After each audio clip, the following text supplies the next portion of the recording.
Voici l'outil de dynamique moléculaire que j'ai développé en C++, donc il se base sur le potentiel de Lennard-Jones, qui se rapproche d'un gaz de Van der Waals avec une partie attractive et une partie destructive.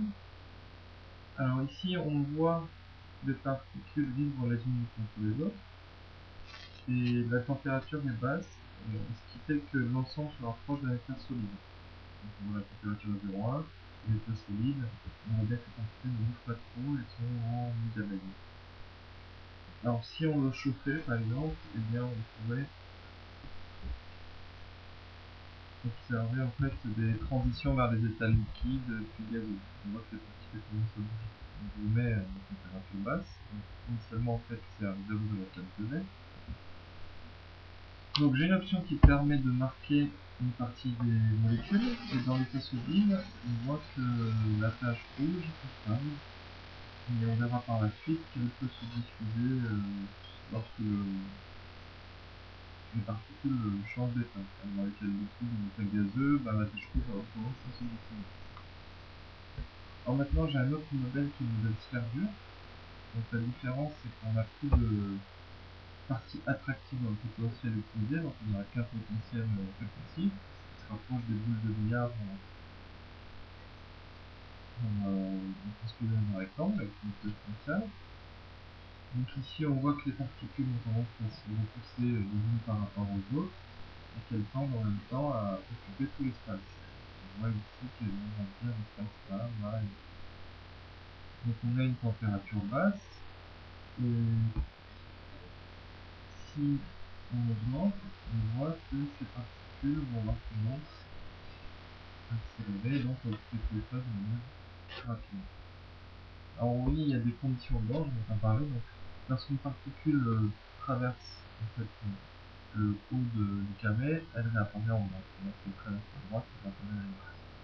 Ça veut dire aussi que la particule à gauche ici interagit avec la particule à droite comme si elle était l'une à côté de l'autre.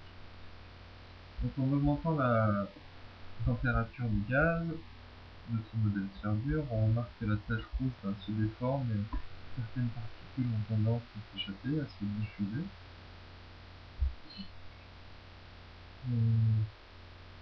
Donc voilà. Alors maintenant, je vais mettre un peu la température. Il va avoir tendance de ralentir. Voilà. Et je rebascule sur un modèle de Lennard-Jones qui, lui, a une partie attractive. Donc, j'augmente la température maintenant graduellement. On va essayer de voir ce qui se passe. Petit à petit. 0,5, 0,6. Et je fais en sorte, en fait, j'attends un petit peu, de sorte que l'ensemble des particules se mettent à l'équilibre à chaque fois que j'augmente graduellement la température. Ce qui est une notion d'entropie, c'est en fait ça me permet de supposer que j'augmente la température en restant presque à un équilibre entropie. Voilà, donc c'est une approximation de 13, 14. On voit quand même que le fait d'augmenter la température est démontré. D'ailleurs, le solide, qui est encore en phase insolide, vous remarquez bien, vibre un petit peu, se déforme, et c'est ce qu'on appelle l'effondrement. 0,2, on commence à être proche de l'infini. On est bien sûr en 2D, pas en 3D, donc ici, c'est vraiment un gaz. C'est une bonne approche par exemple de 0,23, 0,24, on voit petit à petit. Donc on voit que l'ensemble des particules gardent la forme pendant phase sphérique, mais reste dans un disque.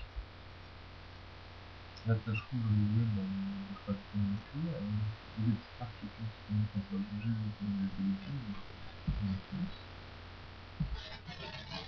Donc là, on ne devrait pas tarder à avoir une première particule qui échappe. Alors on voit en haut ici le mettre au bout de zéro. Et là, on a une particule à droite, là.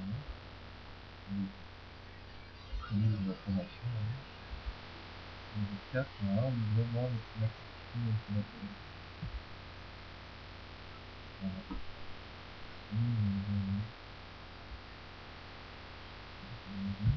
On remarque quand même qu'en termes de particules, la forme est toujours la même. Même si les deux change, les bords sont un petit peu différents. Après, on reste quand même la tâche de ça. 0,48, on va faire 0,5. Voilà, donc maintenant on voit clairement qu'il y a des particules qui s'évaporent, donc c'est une gazeux, et vous imaginez que le reste est liquide, de la façon thermique.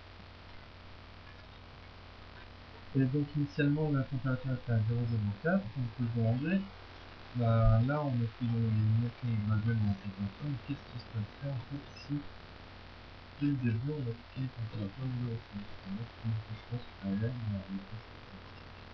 Hop. Et là on va voir qu'en fait l'ensemble des particules va éclater.